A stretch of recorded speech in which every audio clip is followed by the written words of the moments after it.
did you? Okay, so seeing that your entire life, when did you know that music was gonna be your path? Not I'm interested in it, but when just did I know? like I didn't knowing. know until recently, if I'm being real. I always knew I was good at it. I always knew because everybody told me I was good at it. Oh man, this is something that really just seems to click for you. But even before I knew how to produce music, this is something that just clicks for you. It seemed like you can really remember like melodies pretty quickly, or you can hear certain things and add to them. And I was like, that's like, it's just. So they saw it in you. Yeah, they saw it in me. But when did you know? And how did you know? Because it was like, man, it's effortless now.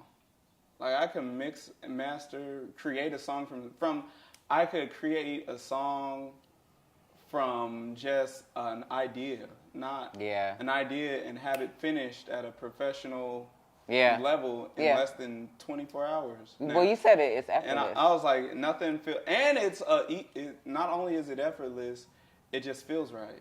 Yeah. It feels therapeutic. It feels like it's adding to me. It feels like it's healing. And I have a lot of skills. I can do a lot of things, but nothing has been as consistent in that regard as music. And yeah, it's the weapon of what I choose is as radical freedom for myself and for others. It's a way that I can, other than orally speak to someone through a dialogue or conversation, they can get a See, that's that political talk. That's that. They could get I like it. They could get a deeper sense of who I am. Yeah. And a more three-dimensional view based on the sounds, the pictures I paint, the instrumentation, the emotion behind it, as well as the lyrics. So that's why it's like, after that, I was like, I may not want to be an artist per se, but I'm never going to stop making music. Yeah. Like this is it for me. I love it. And there's a beauty in knowing that about yourself. You know what I'm saying? Because then you're not confused on the projects you want to work on or what you select to do. Are you as an artist, are you very selective? I'm extremely selective of the people I'm around. Oh, so wait, hold on. Drop the mic. I'm selective. One thing. What if it's a big old check? What if it's like, I don't care. You're not gonna make me care about stuff. You're not folded. But see, that's why I say, like. That comes with being secure in who you are, though. I know that sounds very cliche. Yeah. But it comes with really, and I won't say in isolation, but in moments where being comfortable speaking to yourself, being comfortable asking yourself questions that you're told not to ask yourself, or you're told not to. Do you answer yourself too? I talk to myself. No, but you ask the question, but do you answer yourself? Them.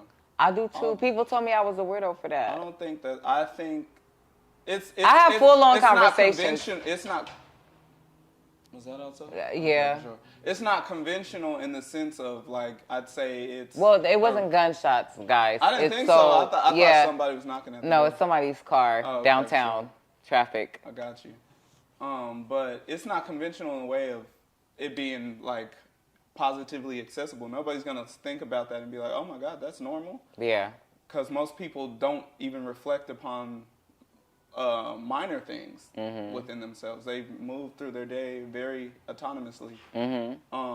But for me, it's important because with that reflection becomes an efficiency of ambition. You know, you don't take on the ambitions of things that aren't aligned with what you perceive as your purpose. Right. In life. Exactly. Yeah. And I think for me, with that, I've now understood.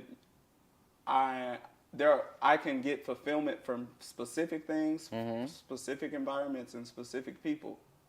Now, I can give people access to me and to where they can learn about me and have access to a fuller world outside of their focal point. And I'll give people that, like, but to get complete access to me or complete access to my skills or who I am, can't do that for everybody. And you shouldn't have to. I feel so honored. You see? Like, definitely honored. Yeah.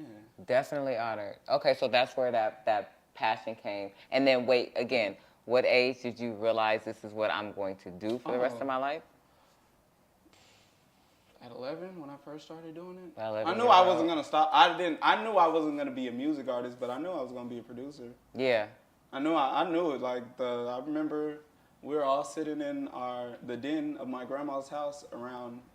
Either it was around his birthday, or it was right before. It was after Thanksgiving. It was at the end of November, start of December. My dad taught me how to produce my first song, and from that day forward, I was just. It was You just went. You just took it and ran with it. We here, like yeah. It was and progressed and was really shaped by my own vision of how I saw music. Because growing up, we were isolated from secular music. Okay, hold on, rewind. Yeah. There are so many similarities. So what is up with that? Okay, so, and the reason why I asked that question is because my father did gospel and jazz. Okay. But then my mom sung in the choir. Gotcha. But it was one of those things where you could not listen to secular music. You couldn't listen to the radio. So I would sneak to listen, and I'm like... I didn't sneak to listen. I was a good kid. I for the most part, I didn't sneak. Oh, so you just didn't? I just did. I was like, the music we listen to is good enough. I'm not tripping. The message is limited. Oh, you was a good kid. Yeah, I was a good kid. Well, then we're not going to have that conversation. Yeah, I was about to say. Because I was off the chain. I was probably the most obedient of my siblings when we were younger. I did do a couple things. I was like, all right, nigga, what are you doing? But for the most part, I was in the house. You're the child who brought an apple to their teacher at school. No. I wasn't going to school. But I was staying out of trouble. Then you wasn't... They didn't know that, though. They didn't know that. I was staying out of trouble. I was quiet. I kept to myself. I didn't do the good kid things, but I kept to myself. I stayed good kid things? Yeah, I stayed. I wasn't going out and looking for trouble or looking for people who are doing excited things. Yeah. I was like, no, I'm just going to chill by myself. I'm not going to class because I don't really understand why I got to go there. But I'm going to hang out, read my books, talk to people I want to talk to, learn about So the life you around started me. Basically living in your own mind, in your own world a long time ago. Yeah. Doing honestly, we all did. All four of my siblings. All three of them. We all, to some regard, at a very early age, took it upon ourselves to be fully autonomous in who we were. Yeah. I just did it in a very specific way, where I was like, that is crazy. Yeah. That's crazy. But I could still see that. Because meeting you, I was like, oh, he's definitely an introvert. But the crazy part about me is anybody, in the space of what I do, the introverts are the ones I want to learn. I'm not even, because nothing else presents that curiosity. But it's always that one. You was that one, but it's always that one where it's he's only showing you a very small percentage of everything that's going on. You owe people the full, it's not planned. It's just I give what I feel like giving. It's not. I give what I feel like giving. Got it. Okay, it's not I get that. Let me make sure they don't see all. It's no. This is what you read the room well. Yeah, I feel like what I give. You read the room well. And if that's what you get, that's what you get. If you get more, obviously it's because I built trust with you. Right. And it takes for me to give you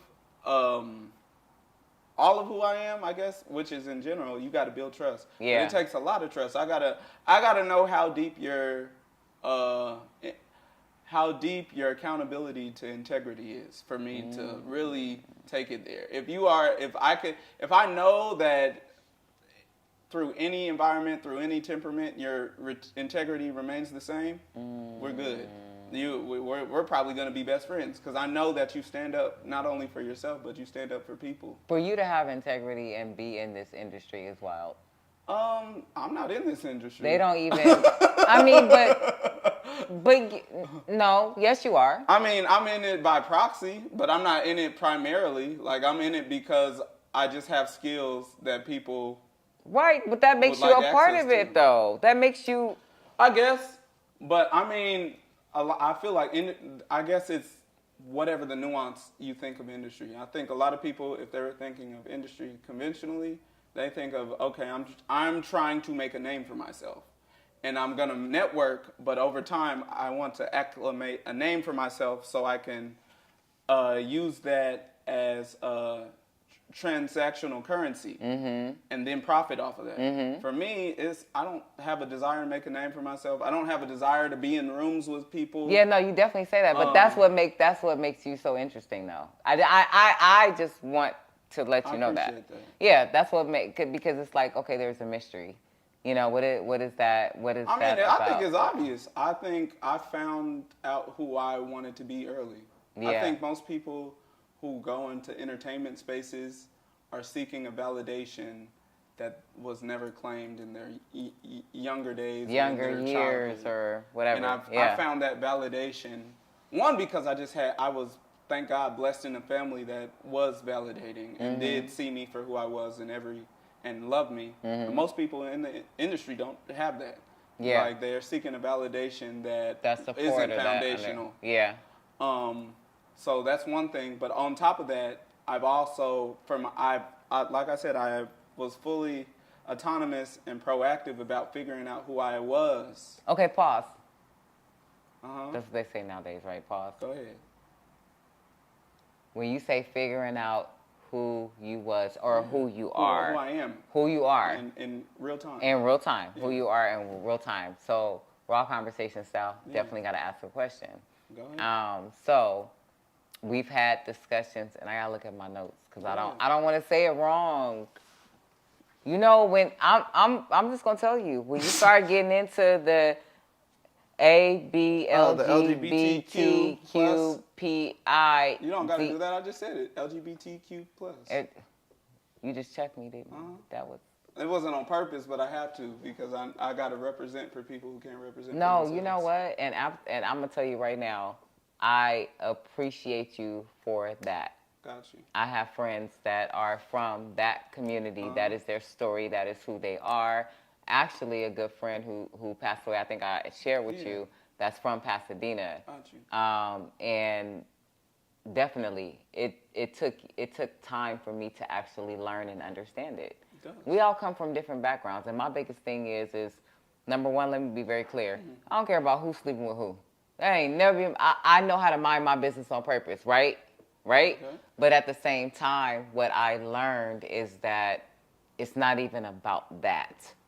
It's not even about that. You know what I'm saying? It's about being who you are, living in who you are, living in your truth, and what satisfies your soul, your spirit, whatever that may be for you. Yeah. And I learned that through my friend. You know what I'm saying? So.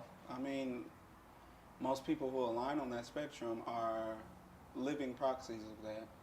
But it's easier said than done because, everybody on paper says you should live for who you are, but there's systems in place that have conditioned people to be marginalized. And marginalization is there's a lot of spectrums of marginalization.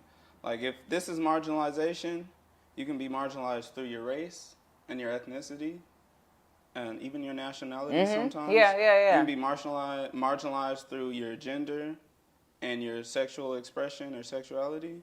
You can be marginalized by your economic status, how much money you make, where you stand in the world with your money. You can be marginalized by your educational status. Absolutely. And you can lastly you can be marginalized by your religion.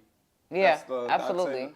Okay, I get that. I get that, but in layman's terms, right? What is black queer? To be black queer is a double marginalization. No, you didn't give that to me in layman's terms.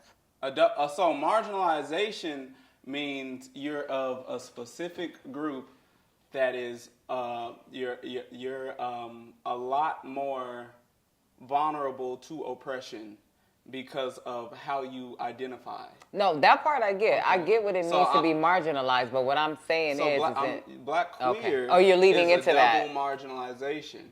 It means because you're double marginalized, because you're susceptible to systematic oppression twice as much than the average person. Because you're dealing. Okay, are you saying that because you're dealing with the intersections of black marginalization, of racial marginalization, right, and genderal or sexual marginalization. And then so those things intersect in, unfortunately, usually a negative way, to where you're even more isolated from the general population because of your belief systems and because of your identifying systems. Right. And so to be black, queerness, the definition of queerness, there's two definitions. If you're looking for the Greek definition, it would be strange. And it's strange because it's not seen as normal. Okay. It's not seen as conventionally normal. Then could I be queer? Because I'm strange. I mean, I'm strange too. On that foundation. But then what is normal? That's a whole. But then there's a context. Yeah. The definition changes with societal context, just like anything. Gay used to mean happy, but with societal context, it now means you are someone who's a homosexual.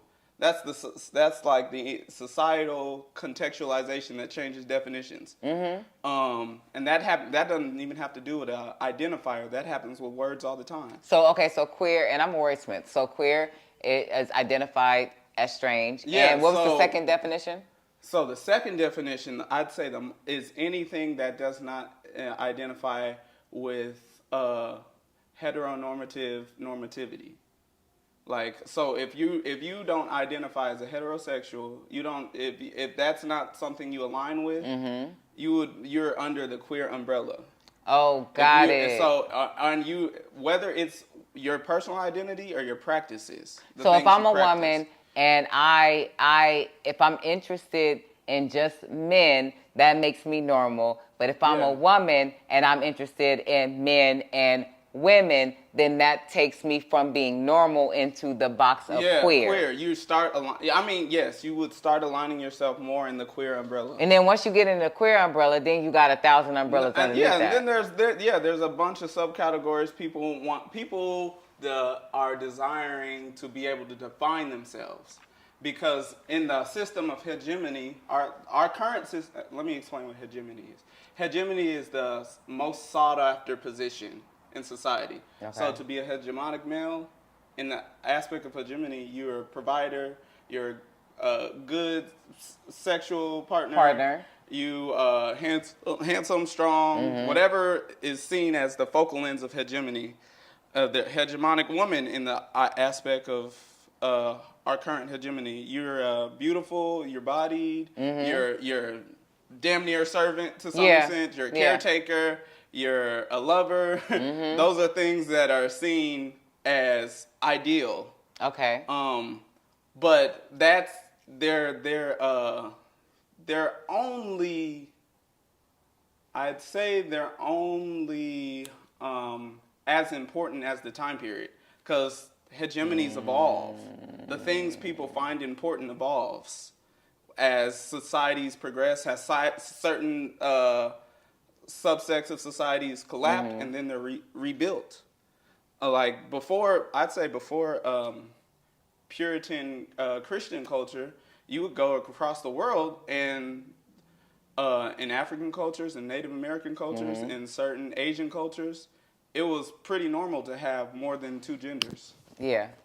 Like but as Christianity took hold and then as it evolved not through just the message, it evolved through a political sense, because people would reinterpret the word to fit whatever political agenda they had. Right. So if you're a feudalist, someone who's a feudalist is someone who believes they are directly in line from divinity of God. Okay. So kings of that time thinking that we are directly in line with God. We have a direct connection. We could, if you die today, we could write you this, you pay us, and we'll write you a letter to go to heaven. All your sins are forgiven. Like, those are certain things that are accumulated through time, like, because everything is intersected. Politics are intersected with spirituality, which is intersected with economics, which is intersected with how they choose to oppress people to continue that cycle of conditioning. So with that, they're now conditioned to say, okay, there's only two genders. And because we don't understand your culture and we believe that we're the superior culture, this is now our new ranking of hegemony. So we're going to occupy you. We're going to confiscate you, your ideas and your ideas, your items, your resources, and you now have to align under our umbrella. Got it. And a weapon of that, or an example of that, is chattel slavery. Well, if you're a descendant of American slavery, you're a descendant of chattel slavery. You know what this sounds like? This sounds like it needs to be a whole education course. No, like, I mean, and I'm gonna tell you how I have approached it. Right, having friends and even working with some of the youth and young people. Definitely, you see that, you hear that, you feel that, and a lot of them feel like they can't talk about. No, it's what, hard you know, because it's not that information. It's accessible, but it's not prioritized. Yeah. Because if that information is prioritized, this is where people have been studied. Like, there are so many people who have degrees that have dedicated their life to theological research, sociological research of systems and governments, of how they interact with people's personal identities, and how certain systems overtake other systems and completely negate former ways of doing things, or former belief systems or thought systems, and then how they take rise again in the middle of tragedy or the progression of life or education. Like, but it's not accessible for the reason of they need to oppress people. They need to be able to control people. Yeah. Because it sounds like it is thinking beyond that. Yeah. Like, right? Yes. And that's, for me, with that being said, going back to the original thing, how did you figure out who I am or who you are? Because I wanted that knowledge. I wanted to be, because I always knew, okay, I'm really good at reading systems. The patterns of systems, how they interact. I remember fourth grade, I moved from California here, and I didn't really understand. Wait, when you say move from California, from Pasadena, Altadena, came to Texas. Okay. We stayed in a little place, but then we moved up closer to Dallas and stayed in my grandma's house in Mesquite, which is 15 minutes outside of Dallas. So in fourth grade, I remember not understanding how I can connect with the kids there, and it was hard. I felt like I was getting bullied. It was stressful. And then I figured it out.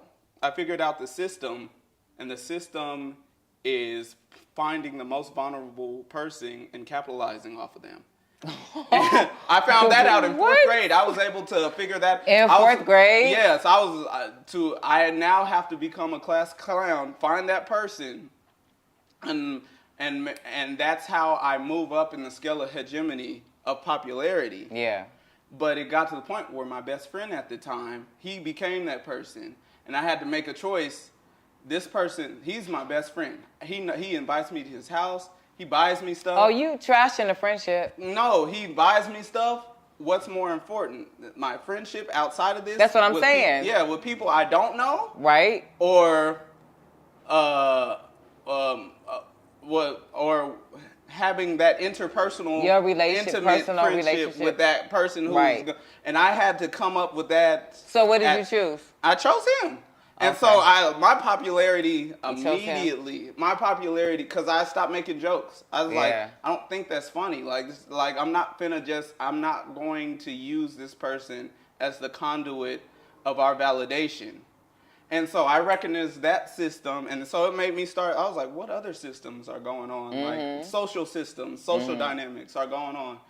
I recognized social dynamics at church. I was like, okay, like, yes, this system works to be a good man or to be a good wife, be a good steward of your relationships. I was like, okay, I recognize this works for you, Pastor, and you are a good man, and you are good, but we're not you.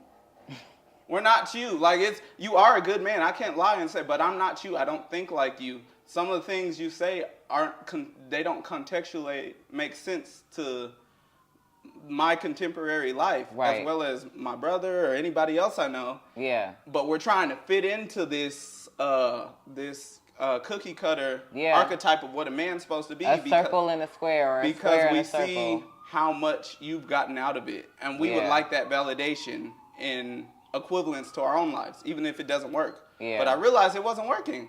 And so with all these things I'm learning, and then the biggest one was financially, provision, because we didn't have much growing up. So I'm like, okay, I got to college. I was like, let me get away from all my stuff. And I realized that I wasn't aligned with everybody. Everybody had money at my college, at Otis College of Art and Design by the airport. It was a 60% international. So if you were an international student, you came with money. Yeah. Your parents had some money. Yeah. And so I'm thinking, man, why? Okay, well, I'm stressed out because I'm like, oh, man, maybe I'm just meant to be a failure. Maybe this is my deposition. And so through time, some tragic stuff happened. I started scamming. I started doing a bunch of stuff trying to keep up with people who are literally profiting off of a different system that is oppressing me, and I didn't even know that. At the time. Yeah. I didn't know that. I'm just a kid, like saying, why am I broke and you're rich? Right. Why, and trying to overcompensate. And so all these things that shaped the lineage and the timeline of my life accumulated at one point. I'd say around 19, 20. And I started really reflecting. I was like, a lot of my problems aren't based on morality, ethics, goodness versus evil. They're based on the operation of systems. And how systems macroly control. They're at the macro scale, they're used to oppress and consume the livelihood of people. Yeah. But on a micro scale, it affects my economic status, my gender expression, my spiritual connectivity, my social and communal interdependence. And your financial. And my finance, like all these, and they're systems. It's not like a great evil. Yeah. They're designed. They're designed. You would be one of those people that I would say like, oh, he's been here before. Have you ever heard that? I mean, people might say that, but I think I just come from a lineage of women. Yeah. Who just were ahead of their time. I met your mom. Yeah, just ahead of their time. Kudos to moms. So, because I always look at that. Like I asked you about your father, and then having the chance to actually meet your mom and talk to your mom, I was like, okay, it makes perfect sense. It makes perfect sense to me. Just people. Yeah, they had enough. Their parents were ahead of their time. Like I come from, and maybe that's a privilege of being able to have access to economics during a time of Reconstruction and slavery from their lineages, which allowed them to gain a sense of security of self so they could pursue education and stuff. But no, like that's a lineage. That's something I've inherited from them for sure. And that's like that. I'm telling you, that foundation is super important. Yeah. We definitely got to wrap this up. No, but you know what? I already just decided, like my soul decided that we definitely have to do a part 2 because I got so many more questions. What I do, we definitely I want to talk to you about in music about your audio journal. Okay, gotcha. I definitely want to talk about that. What else did I write down? I want to talk about your call to action and your societal progression. Gotcha. Definitely want to talk about that. So we got a couple of things. You have a new project coming up from our West Side. From our West Side with love. Yeah, that was a project I was going to release last year before I was going to release this year during the spring, but then the fires happened, and so I was like, I'm feeling way more called to do this. To do it. That was that call to action. Yeah. And so, but that was me having an anthology, an audio anthology series about different aspects of people's life, whether it's blackness, whether it's queerness, queer and blackness, and just different conversations or different perspectives or different experiences people have had. Yeah. And then whatever audio storytelling I could get out of it. Mm-hmm. And so I will be resuming it next year. You have to be able to represent for the undermarginalized. Our lives, whether you want it to be or not to be, you may think I sound like a politician. It's because I understand the system is politics. Yeah. The system, as much as our existence are made off of political decisions, whether it's in the room or it's lobbying with billionaires and a bunch of venture capital firms and on the side. Like every experience we have is because of that. And on top of that, people who don't have a voice, like you were talking about youth, like I think 90%, no, it's over 40%. Let me dumb that number down. Over 40% of LGBTQ youth, or homeless youth, let me say that, are LGBTQ, kicked out of their house on the street. And most of them are the black ones. Not accepted, not Hispanic, black. And so, yeah, it's me. It's I'm going to say this. It's a lot of inhumane things going on. And we are definitely... And there's an alignment that I feel like if you care about the progression of humanity, you got to care about everybody. Everybody. You got to have that level of intersectional interdependence. Yeah. I align myself with that. I align myself with blackness. I align myself with certain things that you're going to see. You're going to see that those are a big primary points in what I want to see progress. Yeah. But I want to see life progress. Yeah, absolutely. I want to see, because I know it's accessible. I know you don't have to work as hard as you have to. I know that is not natural. Yeah. The overcompensation that we all as a world have to do to live that's not something that's natural. That's by conditioning. That's by design. Yeah. That's by conditioning of consumption and isolation. Yeah. But that's not who we are. Because when you meet people and you have conversations with them, you feel connected to them. Absolutely. Yeah. That alignment and connect. Being organic. So let me say this. Yeah. Because I'm telling you, if I pause one more second, we're going to be sitting here talking for a whole nother hour. So we're going to definitely do part 2. Yeah. But this is what I want to say. I want to say thank you. I want to say thank you for your gift to the world. Thank you for this Signature project and the launch of this mental health through music and creative arts program. Your voice is super important. Appreciate it. Why it means so much to me to even have brought that up is because I actually mentored some youth in Long Beach who were being bullied and actually attempted suicide because they were LGBTQ, and parents didn't understand it, kids didn't understand it, and going to certain schools in certain neighborhoods. That's the type of stuff like we gonna jump you, we gonna follow you, we gonna do all of this stuff. Couldn't even ride the bus, that type of thing. And I went in as an advocate for some of these young people into the schools. Like something has to change. Absolutely. So I just want to say thank you, because you are a voice that goes beyond just any individual project. Just by you having your voice, you're saving lives, and sometimes may not even know it. So understand the power that holds, but understand the amount of accountability that comes with and the amount of leadership that comes with. I appreciate you. All I want you to do is tell the people, you already know how much love I got for you. It's a wrap. It's a wrap.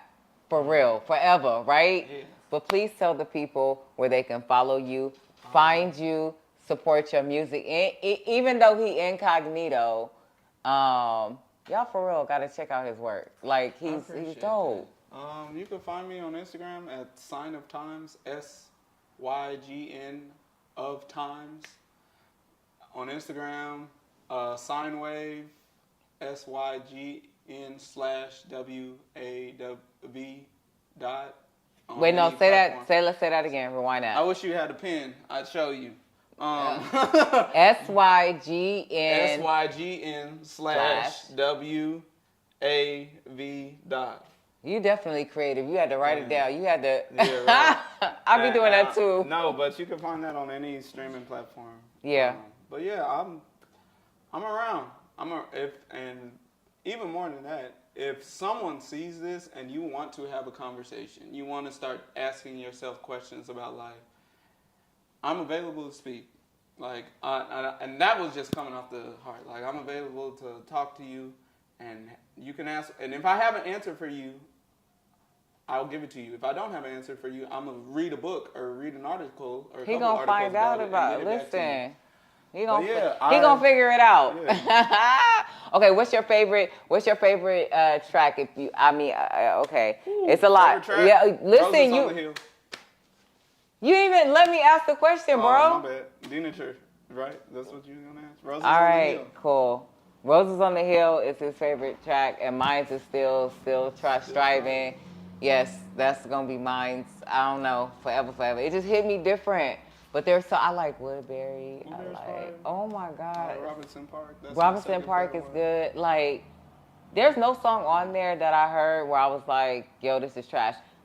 It's only, for me, I have this thing, right? Mm-hmm. If I can listen to an album, I mean, I can go back to Anita Baker. I can go back to, I can go back, right? Mm-hmm. But if I can listen to an album and let it play from the first song to the last song without being like, skip, you know what I'm saying? Like Stevie Wonder and Michael Jackson for me. Those two. Thriller it's honestly crazy that Thriller exists as an album. Like every song is like a top 10 song. Every song. Like every song. You do not find that often. Like, you really don't. But like, I will say the body of work that you guys created, I saw it come from the soul, from the heart.